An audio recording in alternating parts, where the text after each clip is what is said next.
अच्छा खाना तो बन रहा है, बच्चे अच्छा कपड़ा तो पहन रहे हैं, मकान तो आलीशान बन रहा है, लेकिन जब जिंदगी में नमाज नहीं, जब जिंदगी में अल्लाह का जिक्र नहीं, तो मेरे प्यारे भाइयों उस घर में बरकत कहां से आएगी?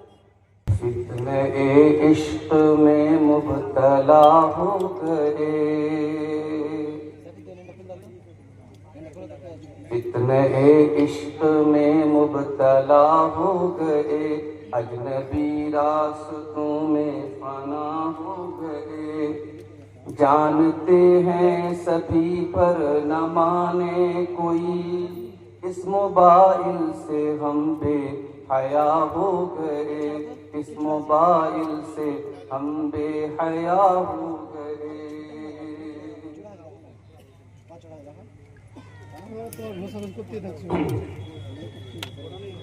जाने मन जाने जा आपसे प्यार है, रोज़ो शब रस्मी जुमलों की तकरार है। जाने मन जाने जा आपसे प्यार है, रोज़ो शब रस्मी जुमलों की तकरार है। रस्मी जुमलों की जद में कई मर्दो जन, नफ्सो शैतान के हम नवा हो गए, इस मोबाइल से हम बेहया हो गए, इस मोबाइल से हम बेहया हो गए। गैर महरम के गम में परेशान हैं, दौरे हाजिर के ऐसे मुसलमान हैं। बदनिगाही की गलती को दोहरा के हम अपने हक में ये खुद बददुआ हो गए, इस मोबाइल से हम बेहया हो गए। हम सफर ढूंढने की लगन में मगन, एक दुल्हा बना एक बनी है दुल्हन। हम सफर ढूंढने की लगन में मगन, एक दुल्हा बना एक बनी है दुल्हन। ये तसव्वुर की दुनिया के गाफिल मकीन, ये तसव्वुर की दुनिया के गाफिल मकीन, इख्तिलाती बहर में फना हो गए, इस मोबाइल से हम बेहया हो गए, इस मोबाइल से हम बेहया हो गए। जानते हैं शरीयत में मायूब है, वो ताल्लुक हमें आज महबूब है।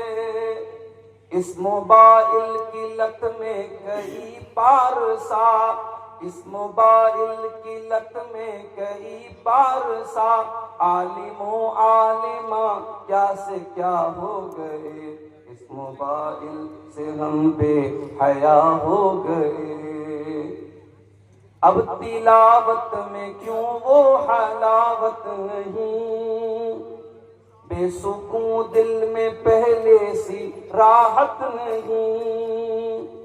अब तिलावत में क्यों वो हलावत नहीं, बेसुकून दिल में पहले सी राहत नहीं। जिक्र के नूर की दिल में आमद नहीं, खुशनुमा ज़हनो दिल बदनुमा हो गए, इस मोबाइल से हम बेहया हो गए। और आखिरी शेर समाप्त फरमाएं। गैर महरम के गम में जो गमगीन है, ज़ाहिरन नेक अंदर से बददीन है। गैर महरम के गम में जो गमगीन है, ज़ाहिरन नेक अंदर से बददीन है। खालिक़े दिल को दिल में बसाते नहीं, खालिक़े दिल को दिल में बसाते नहीं। मेरे अशआर से वो खफा हो गए, इस मोबाइल से हम बेहया हो गए, इस मोबाइल से हम बेहया हो गए। मुहतरम सदर इजलास,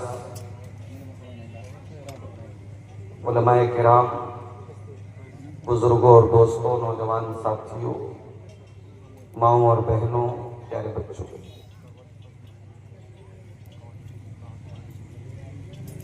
सीमांचल के इलाके के प्रोग्रामों में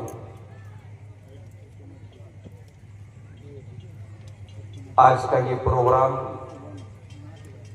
जिसका वक्त बहुत पहले मुझसे लिया गया है, और आप जानते हैं पिछले कुछ दिनों से इस इलाके के प्रोग्रामों में जब मैं आता हूं तो आने की तरतीब जो होती है बड़ी हंगामी होती है। और कई बार ऐसा होता है कि मैं लंबा सफर करके आता हूं और डायरेक्ट मुझे आपके सामने हाजिर होना पड़ता है, क्योंकि इलेक्शन का माहौल भी है बिहार में। पटना से 4 व्हीलर हमारी आ रही थी, जगह जगह पुलिस वाले चेक भी कर रहे थे, हमें उनके साथ भी कोऑपरेट करना था। इधर जलसे की तरफ से, मुंतजमीन की तरफ से बराबर फोन आ रहा था, परमिशन भी हमें मुख्तसर मिला है, पब्लिक भी 12 बजे के बाद जाने लगती है। तो इस तरीके की सूरत हाल बड़ी अजीब हो जाती है। किसी प्रोग्राम में मैं पहले पहुंच जाता हूं और रात में 2-2 बजे मुझे टाइम मिलता है, और जहां पहले निकलने की बात होती है कि मैं 11 बजे निकलना चाहता हूं, मुझे सफर में जाना है, तो वहां यह मसला रहता है शायद आप चले जाएंगे तो भाग जाएंगे। जहां आने में थोड़ा लेट होता है तो ये होता है कि आप आए नहीं है, पब्लिक भाग रही है। तो अब बड़ा मुश्किल हो जाता है कभी कभी मैनेज करना। अब इसके बावजूद कि मैं सफर की थकावट भी थी, भूख और प्यास के तकाजे भी थे, लेकिन पब्लिक अगर किसी मुकर्रिर के इंतजार में बैठी है और प्रोग्राम अपने आखिरी मरहले में, तो हमें आवाम के और मुंतजमीन के जज्बात को भी समझना है। मैं आते ही फौरन आपके सामने हाजिर हुआ और प्रोग्राम के सदर मोहतरम शेख तौहीद आलम सलफी साहब इल्म के मौजू पर खिताब कर रहे थे। तमाम मुसलमानों को बिलउमूम और सीमांचल के इस पिछड़े हुए इलाके के हम मुसलमानों को बिलखुसूस तालीम के मैदान में आगे बढ़ने की जरूरत है। इसलिए नहीं कि हमारे पास बहुत डिग्री हो जाए, इसलिए भी नहीं कि हम बड़े बड़े अफसर बन जाएं, इसलिए कि हमारा शोषण न हो सके, कि पॉलिटिशियंस, ये राजनेता, ये सियासी लीडरान जब तक हम जाहिल रहेंगे, तालीम से दूर रहेंगे, ये हमारा यूज करते रहे। इनके हाथों का खिलौना अगर बनने से अपने आप को बचाना है तो मेरे भाइयों हमें तालीम के मैदान में आगे बढ़ना है। कुरान करीम की एक आयत मैंने आपके सामने पढ़ी है, खुतबा मसनूना के बाद 2 आयतें मैंने पढ़ी, और आज की मेरी पूरी तकरीर इन्हीं दोनों आयतों के अराउंड घूम रही है, इन्हीं दोनों आयतों पर मुझे बात करनी है। पहली आयत कुरान हकीम के 14वें पारे की आयत है, सूरह नहल की आयत। क्या फरमाया अल्लाह ताला ने? वल्लाहु जअल लकुम मिन बुयूतिकुम सकना, अल्लाह तबारक व तआला ने तुम्हारे घरों को तुम्हारे लिए सुकून का जरिया बनाया है। बहुत बड़ी बात है। आपके पूर्णिया, कटिहार, किशनगंज के बहुत सारे लोग दिल्ली, मुंबई, कलकत्ता में जॉब के लिए, नौकरी के लिए वहां जाते हैं, रहते हैं। बहुत सारे लोग आपको ऐसे भी मिलेंगे जो विदेश में जाके काम करते हैं। दुबई में, सऊदी में, कतर में, कुवैत में, बहरैन में लोग काम करते हैं। जाहिर है कि ये सारे जो मुल्क हैं, दुबई है, सऊदी है, कतर है, बड़े डेवलप्ड मुल्क हैं, बड़ी अच्छी जिंदगी है वहां, 24 घंटे एसी में लोग रहते हैं। लेकिन एक इंसान जो रोजी रोटी के लिए अपना वतन छोड़ के गया है, उस दुबई की और सऊदी की और कतर की जिंदगी गुजार रहा है, उससे पूछो कि भाई यहां गाड़ी में भी तुम एसी में रहते हो, कमरे में भी एसी में रहते हो, ऑफिस में भी तुम एसी में रहते हो, क्या तुम्हें कटिहार में और पूर्णिया में और किशनगंज में जाने का मन करता है? वो कहते कि हाँ मेरा मन करता है। क्यों भाई, यहां तो एसी लगी है, चमचमाती रोड है, बेहतरीन बिल्डिंग है, यहां छोड़ के क्यों जाना चाहते हो? वो कहेगा कि मेरी बीवी वहां पर, मेरे बच्चे वहां पर हैं, मेरी मां वहां पर है, मेरे बाप वहां पर। इंसान दुनिया के किसी कोने में चला जाए, उसे अपना घर याद आता है, शांति मिलती है, सुकून मिलता है तो अपने घर में मिलता है। इसीलिए अल्लाह फरमाता है वल्लाहु जअल लकुम मिन बुयूतिकुम सकना, अल्लाह तबारक व तआला ने तुम्हारे घरों को सुकून का जरिया बनाया है। तुम दुनिया के किसी भी कोने में चले जाओ, विश्व के वर्ल्ड के किसी भी कॉर्नर पे चले जाओ, तुम्हें सुकून तो अपने घर में आकर के मिलेगा। और नोट कर लो मेरे भाइयों, घर किसको कहते हैं? आज तो माशाअल्लाह हमारी शेरशाहवादी बिरादरी भी बेहतरीन मकान बना रही है। पाकुड़ के इलाके में जहां आदिवासी रहते वहां भी चले जाओ, बड़ी बड़ी बिल्डिंगें आपको मिल जाएंगी, टाइल्स मिल जाएंगे, मार्बल मिल जाएंगे। मैं एक मरतबा फैमिली के साथ एक प्रोग्राम में इंदौर गया, मध्य प्रदेश में इंदौर एक जगह, एक साहब के मकान पे मैं ठहरा था। तो मकान की छत में डेकोरेशन के लिए उन्होंने झाड़ लगाया था।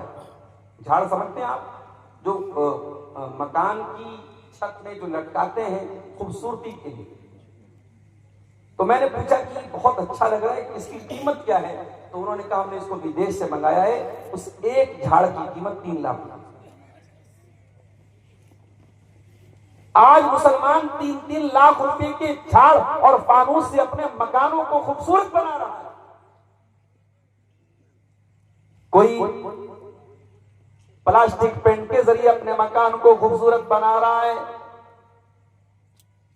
कोई पीओपी के जरिए अपने मकान की छत को बेहतरीन बना रहा है, कोई फॉल सीलिंग करा रहा है, कोई टाइल्स बिछा रहा है, कोई मार्बल बिछा रहा है। मगर याद रखो मेरे प्यारे साथियों, आपका घर टाइल्स और मार्बल से घर होने वाला नहीं है। आपका घर रिश्तों से बनता है। जिस घर में रिश्ते होते हैं वही घर घर होता है। जहां मां की दुआएं होती हैं, जहां बाप का प्यार होता है, जहां बच्चों की किलकारियां होती हैं, जहां सास और बहू के झगड़े होते हैं, जहां देवरानी जेठानी की नोक-झोंक होती है, जहां नंदों और भाभियों के बीच में कशमकश होती है, जहां रूठना होता है, जहां मनाना होता है, जहां बड़े डांटते हैं और छोटे खामोशी से सुन लेते हैं, जहां बड़ों की इज्जत होती है, जहां छोटों की तरफ से छोटों की का प्यार और शफकत होती है, इन तमाम चीजों के मिक्सचर को मिला करके घर बनता है। कुरान कह रहा है कि तुम्हें सुकून तो तुम्हारे घरों में। और इस घर की कीमत अगर पूछना है तो उस इंसान से पूछ लो जो फुटपाथों पर रात गुजारता है, जिसकी बीवी खुले आसमान के नीचे सारी दुनिया के सामने सोती है। आपकी बीवी, आपकी जवान बेटी अगर घर के अंदर है तो सेफ है, सुरक्षित है, महफूज है। ये घर आपकी बीवी, आपकी बहू बेटी की इज्जत पर पर्दा भी डालता है, आपकी बहू बेटियों को सुरक्षित करता है। ये घर हमारी इज्जत पर पर्दा भी डालता है। इसीलिए हमारी शरीयत में घर को बहुत अहमियत है।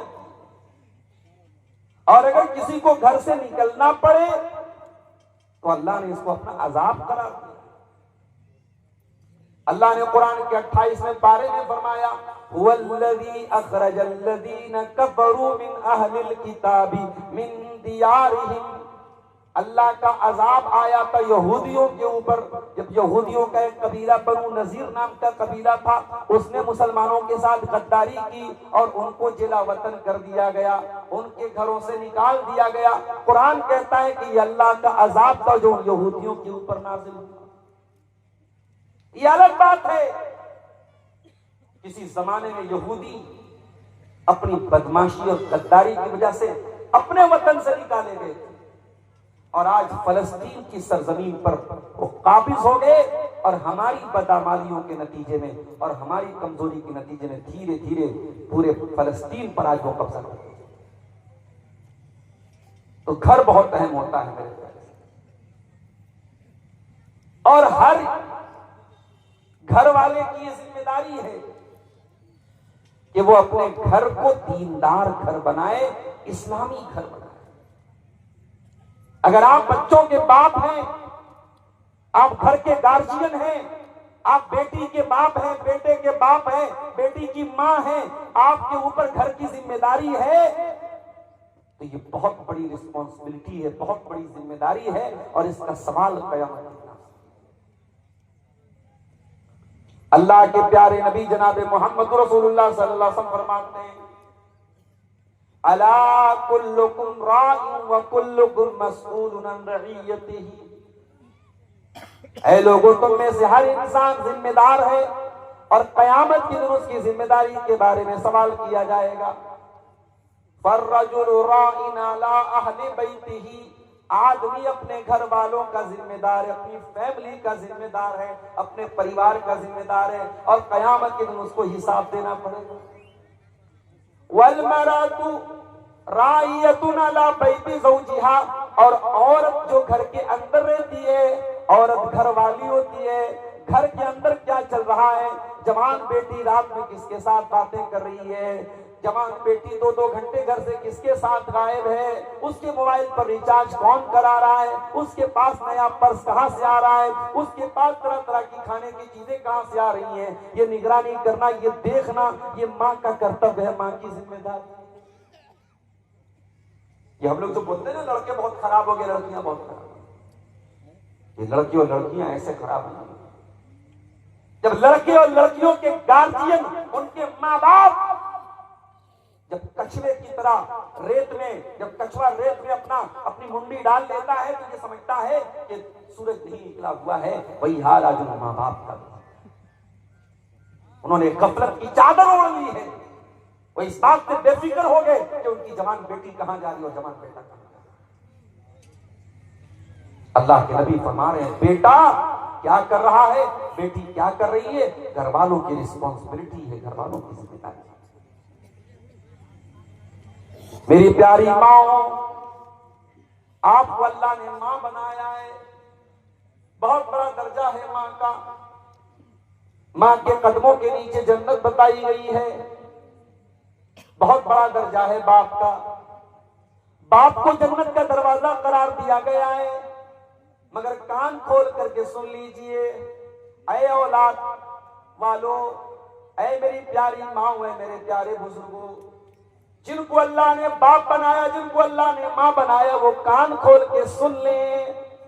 माँ बाप बनना बहुत सम्मान की बात है, बहुत ऑनर की बात है, बहुत इज्जत की बात है, बहुत रिस्पेक्ट की बात है, मगर ये सुन लीजिए, अल्लाह के प्यारे नबी क्या फरमाते हैं, मा मिन अब्दिन यस्तरईहिल्लाहु रईयतन।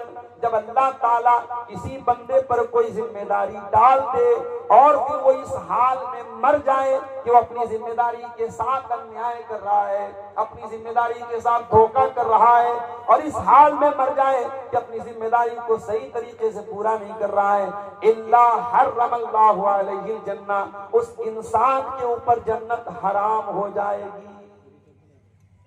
मां के पैरों के नीचे जन्नत है, मगर जिस मां को इस बात से कोई मतलब ना हो, मेरी औलाद क्या कर रही है, जिस बाप को इससे कोई मतलब ना हो, मेरा बेटा पैसा कमा के तो ला रहा है, कैसे ला रहा है इससे कोई मतलब नहीं।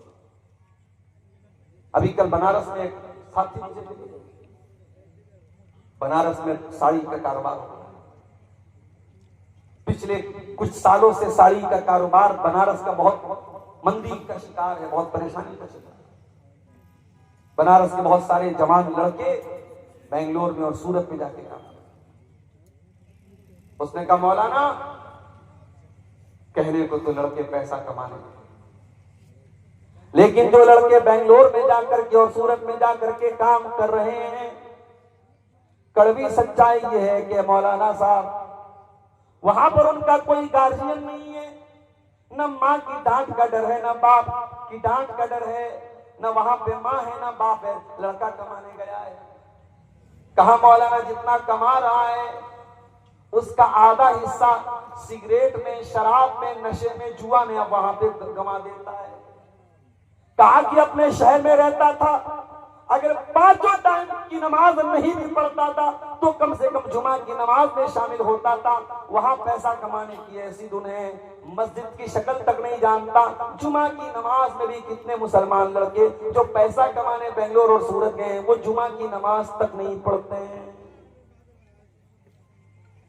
और आज मेरे एक दोस्त ने झारखंड से फोन किया, उन्होंने भी सेम यही बात बताई। यहां झारखंड के बहुत सारे लड़के पूना में काम कर रहे हैं, वहां आसाम की जो राजधानी है गुवाहाटी, वहां पे काम कर रहे हैं, कलकत्ता में काम कर रहे हैं, उनका भी हाल नहीं है। बीड़ी, सिगरेट, नशा, नमाज से दूरी, अय्याशी, बदकारी, यह आज हमारे नौजवानों की पहचान है।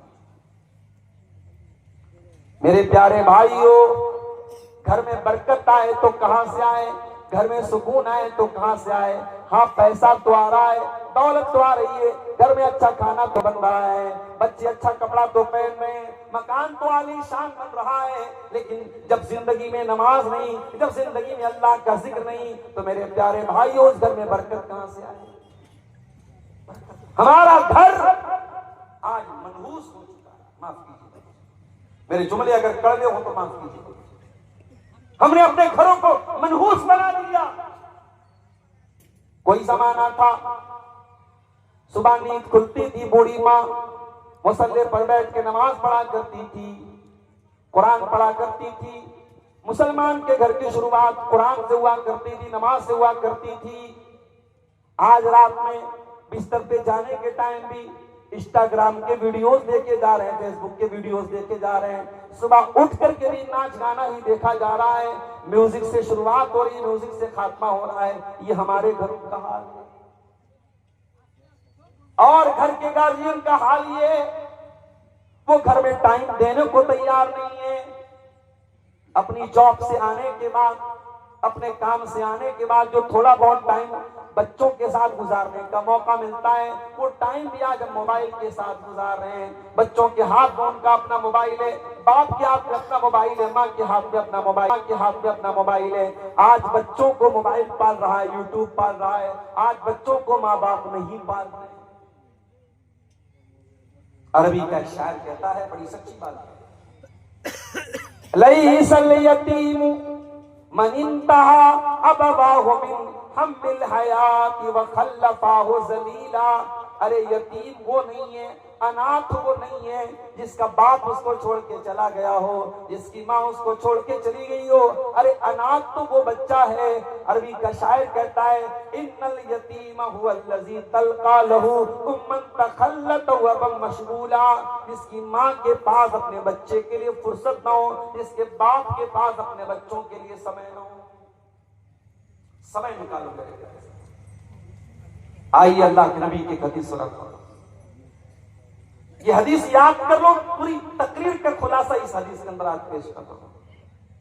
अल्लाह के प्यारे नबी फरमाते हैं, तूबा लिमन मलक लिसानहु व वसियहु बैतुहु व बका अला खतीअतिही।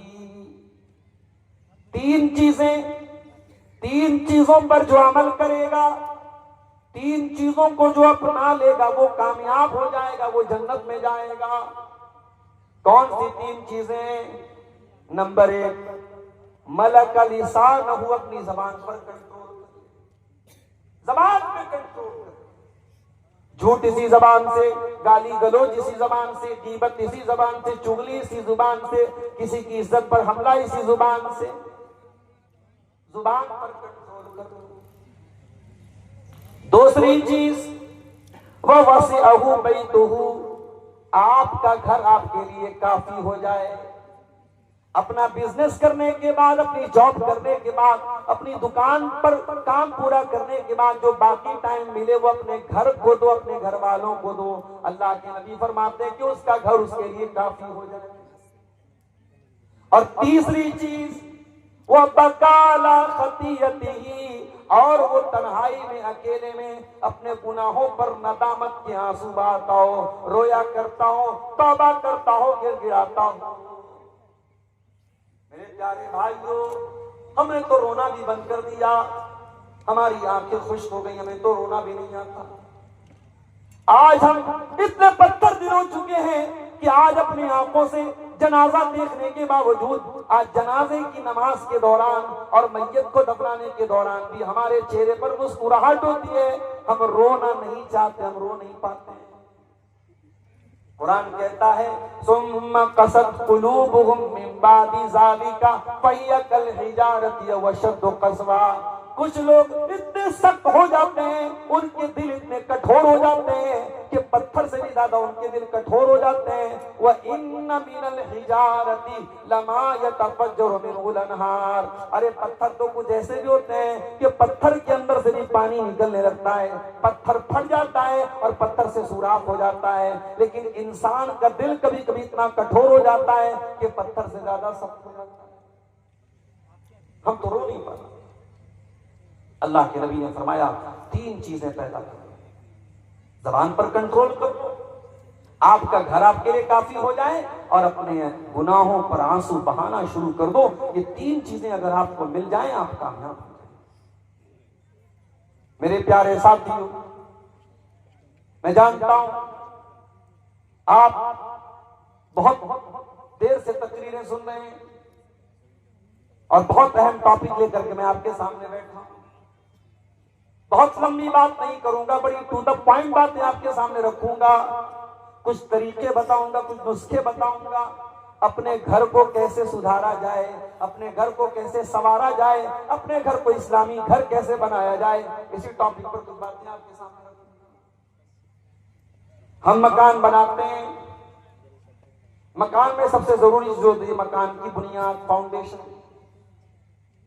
बेहतरीन बिल्डिंग खड़ी करने, लेकिन अगर बुनियाद कमजोर हो जाए तो आपका मकान कमजोर माना जाएगा और एक दिन धराशायी हो जाएगा, धड़ाम से गिर जाएगा। अगर अपने घर को एक अच्छा घर बनाना चाहते हो तो जिस तरीके से मकान बनाने के टाइम ये देखते हो कि बुनियाद कैसी है, वैसे ही मकान बनाने के टाइम ये भी देखो ये मकान हम हराम कमाई से बना रहे हैं या हलाल कमाई से बना रहे हैं, ये सूद और ब्याज के पैसे से बना रहे हैं, रिश्वत के पैसे से बना रहे हैं, या जायज कमाई से बना रहे हैं, किसी का हक मार के बना रहे हैं, या सही तरीके से बना रहे हैं। तुम देख लो कि उस मकान की बुनियाद में तुम क्या डाल रहे हो। कुरान कहता है, फमन अस्ससा बुनियानहु अला तक़वा मिनल्लाहि व रिज़वानिन खैरुन अम्मन अस्ससा बुनियानहु अला शफ़ा जुरुफिन हारिन फनहार बिही फी नारी जहन्नम। कुरान कहता है दो टाइप के घर, एक घर वो है जो अल्लाह के तकवा की बुनियाद पे खड़ा है, जिस घर का बनाने वाला ईमानदार है, सही है, नेक है, हलाल कमाई से घर बना रहा है।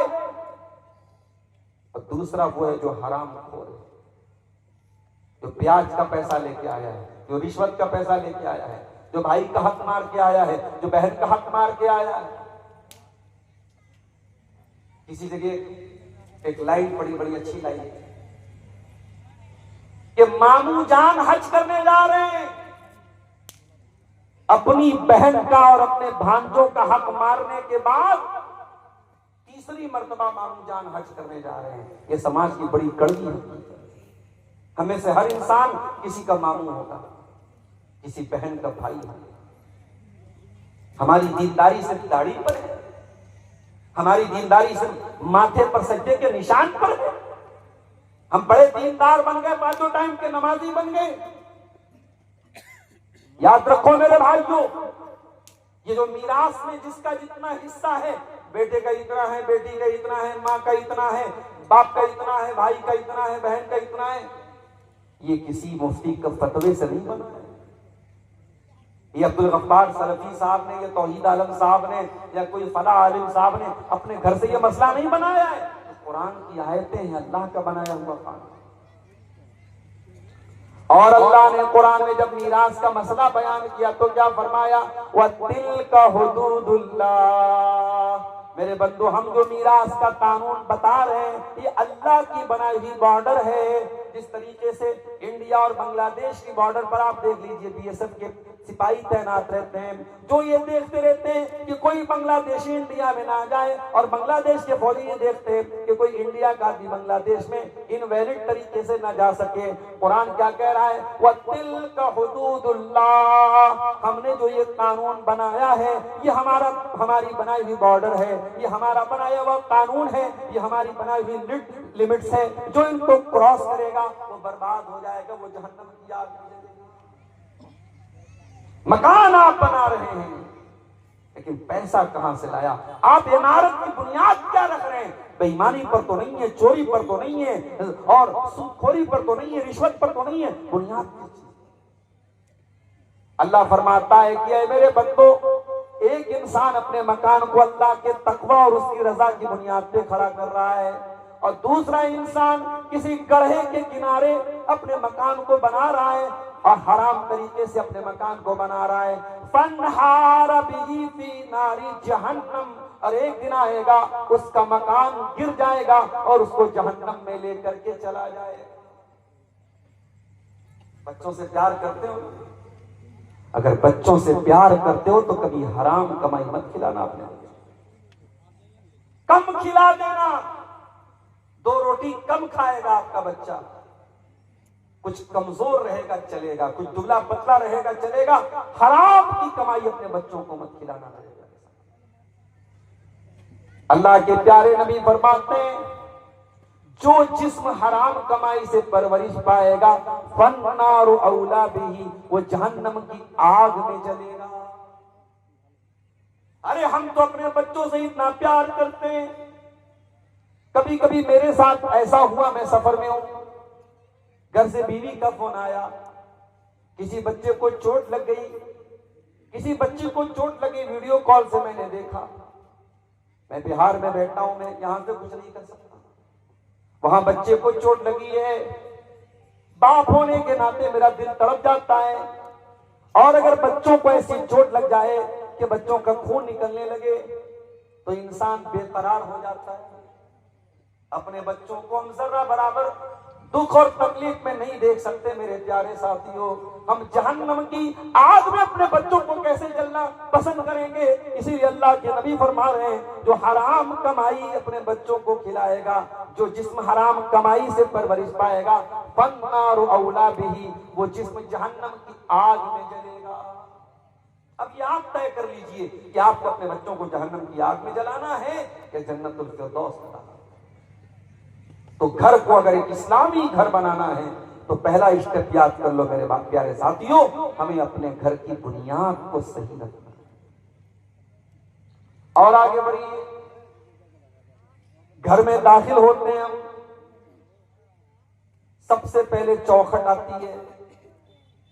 दरवाजे के पहले चौखट पर हम पैर रखते हैं, उसके बाद दरवाजे में दाखिल होते हैं। पता ये चला कि मकान की चौखट बहुत इंपॉर्टेंट होती है, बहुत महत्वपूर्ण। जब तक दरवाजे की चौखट को सही न किया जाए तब तक मकान की एंट्री सही नहीं हो सकती। हमारे घरों की चौखट क्या है? आइए एक हदीस आपको सुना देता हूं। इब्राहिम अलैहिस्सलाम अपने बच्चे इस्माइल को मक्का में छोड़ के जाते हैं, अपनी बीवी हाजरा को मक्का में छोड़ के जाते हैं। इस्माइल वहीं पे रहते हैं, हाजरा वहीं पे रहती हैं, और वहीं पर इस्माइल जवान होते हैं, शादी होती है, उनकी बीवी उनके पास आती है। एक जमाना हो गया, इब्राहिम अलैहिस्सलाम अपने बच्चे से मिलने के लिए आते हैं। इत्तेफाक से जब घर में आते हैं तो इस्माइल घर पे नहीं होते, बहू होती है। इब्राहिम अलैहिस्सलाम पूछते अपनी बहू से, गुजर बसर कैसी हो रही है? ये बहू थोड़ी नाशुक्री थी। ये कहती है क्या बताऊं, बड़ी परेशानी हो रही है, बस जैसे तैसे गुजारा हो रहा है, बहुत दिक्कत चल रही है, बहुत परेशानी है, बहुत मुश्किल है। इब्राहिम अलैहिस्सलाम ने कहा कि बेटी, तुम्हारा शौहर आए तो मेरा सलाम कह देना और ये बता देना, अपने शौहर से ये कह देना कि अब गय्यर अतबता बाबी, अपने दरवाजे की चौखट बदल ले। शाम को इस्माइल आए, आते ही अपने बाप की खुशबू महसूस की। पूछा है मेरी बीवी क्या कोई मेहमान आया था? कहा एक बूढ़े आदमी आए। कहा क्या कह रहे थे? कहा तुमको सलाम कह रहे थे और कह रहे थे अपने दरवाजे की चौखट बदल दे। कहा मेरी बीवी तूने क्या कहा था? बीवी ने सारा माजरा सुनाया। कहा क्या है मेरी बीवी, वो कोई और नहीं, वो मेरे बाप थे, वो तेरे ससुर थे इब्राहिम अलैहिस्सलाम थे, और वो तेरी नाशुक्री से नाराज हो गए। तू एक पैगंबर की बीवी होने के बावजूद, एक नबी की बहू होने के बावजूद तूने जो बात कही मेरे बाप को पसंद नहीं आई। मेरे बाप ने तुझे तलाक देने का ऑर्डर दिया है, इसलिए मैं आज से तुझको अपने निकाह से खारिज कर रहा हूं, आज से मैं तुझको तलाक दे रहा हूं। अब यहां पे थोड़ा सा रुक जाए। हमारे घरों में क्या होता है, बहू ने खाना बनाया, शेरशाबादी लोग तो झोल बहुत ज्यादा खाते भाई, मसाला बहुत ज्यादा खाते, माफ कीजिए, बड़ा सोच समझ के हम लोग जब जलसों का सीजन आता है तो पेट की बड़ी हिफाजत करनी पड़ती है, बहुत मसाला खाते हैं आप लोग। अब भाई मसाला आप ज्यादा खा रहे, बहू ने कम डाल दिया, वो भी मसला है। नमक आप ज्यादा खाते, बहू ने कम डाल दिया, वो भी मसला, और नमक आप कम खाते, बहू ने ज्यादा डाल दिया, वो और बड़ा मसला है। अब बहू ने खाने में नमक ज्यादा कर दिया, ससुर को गुस्सा आया, ससुर ने कहा चल अपने दरवाजे की चौखट पर। तो क्या बेटा अपनी बीवी को तलाक दे देगा इब्राहिम अलैहिस्सलाम की सुन्नत पर अमल करते हुए? नहीं, रुक जाइए, अभी मैं हदीस को पूरा कर दूं, फिर मैं मतलब बताता हूं कि ऐसी सूरत में क्या किया जाए। इब्राहिम अलैहिस्सलाम ने अपने बहू के बारे में फरमाया कि दरवाजे की चौखट बदल दो। इस्माइल अलैहिस्सलाम ने तलाक दे दिया। कुछ दिनों के बाद इस्माइल अलैहिस्सलाम ने दूसरी शादी की, और फिर एक मर्तबा इब्राहिम अपने बेटे से और बहू से मिलने के लिए आए। इत्तेफाक से इस मर्तबा भी बहू से मुलाकात हुई, बेटे से मुलाकात हुई। इब्राहिम ने पूछा बेटी कैसी गुजर बसर हो रही है? बहू ये दीनदार थी, नेक थी, अल्लाह वाली थी। इसने कहा बहुत अल्लाह का शुक्र है, अल्लाह जिस हाल में रखे अल्लाह का बहुत करम है, बहुत आराम से गुजर बसर हो रही है। कहा बेटी तेरा शौहर आए तो मेरा सलाम कह देना, और कह देना सब भी ताता बता बाबिक, दरवाजे की चौखट बहुत अच्छी है, इस चौखट की हिफाजत। शाम हुई, इस्माइल आए, बाप की खुशबू महसूस की। बीवी से पूछा क्या कोई आया था? कहा कि आए बड़े मियां बूढ़े मियां आए थे। कहा क्या कह रहे थे? कहा मुझसे हाल चाल पूछ रहे थे, और जब मैंने अल्लाह का शुक्र अदा किया तो ये कह के गए हैं कि अपने शौहर को मेरा सलाम सुना देना और कह देना कि दरवाजे की चौखट की हिफाजत करें। कहा है मेरी बीवी? वो कोई और नहीं, तेरे ससुर थे, मेरे बाप इब्राहिम अलैहिस्सलाम थे, और उन्होंने तुम्हें पसंद किया है, तुम्हारी बात उनको पसंद आई है, और उन्होंने कहा है कि मैं तुमको अपने निकाह में बरकरार। हदीस आपको मैंने सुना थी, बुखारी की हदीस। इस हदीस से दो बात पता चली। पहली बात यह पता चली कि घर के अंदर दरवाजे की चौखट का अगर दर्जा किसी को हासिल है तो यह औरत को हासिल है। जिसको हम घरवाली कहते हैं, जिसको हम बीवी कहते हैं, जिसको हम अहलिया कहते हैं, बेगम कहते हैं, पत्नी कहते हैं, वाइफ कहते हैं, जो भी कह लें, घर के अंदर दरवाजे की चौखट की अगर हैसियत किसी को हासिल है, औरत पता ये चला। अगर औरत गड़बड़ है तो इसका मतलब कि दरवाजे की चौखट गड़बड़ है, और जब दरवाजे की चौखट गड़बड़ है इसका मतलब कि दरवाजे की एंट्री गड़बड़ है, दरवाजे में आप सही तरीके से दाखिल नहीं हो सकते।